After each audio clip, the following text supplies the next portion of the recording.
ও মুসলমান ভাই, আপনাকে বলছি, আপনি শ্রেষ্ঠ নবী, শ্রেষ্ঠ উম্মত, আপনি কীভাবে হিন্দুদের মন্দির ভাঙেন?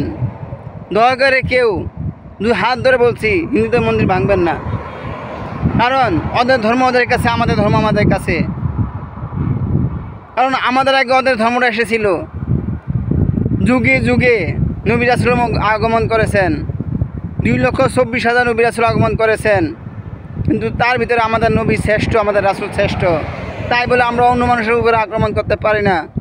দয়া করে কোনো হিন্দু মন্দির ভাঙবেন না। কারণ আপনি যদি শ্রেষ্ঠ নবী, শ্রেষ্ঠ উম্মত হয়ে থাকেন, এই কাজটি ভুলও করতে পারবেন না। রাসূল পাক সাল্লাল্লাহু আলাইহি ওয়াসাল্লাম ভালোবাসা দিয়ে সবাইকে বুঝিয়েছেন, মুসলমান বানিয়েছেন, সাহাবী বানিয়েছেন।